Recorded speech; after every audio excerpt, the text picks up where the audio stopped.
Hi, I'm Dave from Away, and we're talking with Bob McIntire about the Weber Symposium on Local History that will be at May 2nd at 2 p.m. So, what do we got going here, Bob? This is kind of to honor Sam Weber, who was a local high school social studies teacher for 33 years, very much involved. He was the Hallowell historian for 27 years. He was also the director of Fort Western in Augusta, which is the oldest wooden fort in the nation. Is Fort Western just across the river from and up a bit from Hallowell. Sam was really quite an interesting and person. Did a lot to explain local history and how important, wherever you live, how important local history is.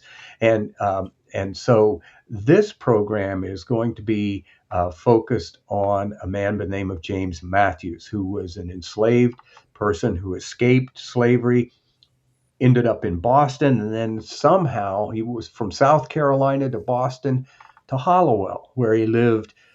He arrived here about 1836, and he lived here for 50 years. Um, and it, we have an author, Dr. Susanna Ashton, who's coming up from Clemson University, along with a team of her graduate students, who will be making a presentation on James Matthews, which she entitles A Flight from Slavery and an Afterlife of Freedom, James Matthews of Hallowell. And it's her contention that James Matthews is, in fact, a person named Jim.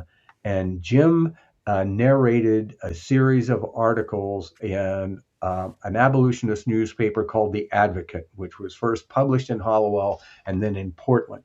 And it's a five-part series, which is pretty horrific, describing his life as an enslaved person.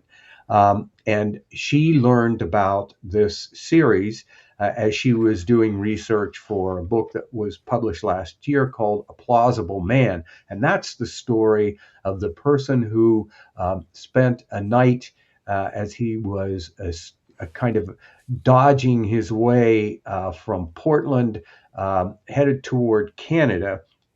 It was after the Slave Act of 1850. So enslaved people that had made it to freedom in the North suddenly found themselves being pursued and returned to slavery as a result of the 1850 Slave Act. So he was escaping and needed a place to stay. And a minister, a friend of Harriet Beecher Stowe, suggested that he could spend the evening with her and her family, which he did, and he talked about his life, and that evening and his story was the impetus for her writing Uncle Tom's Cabin.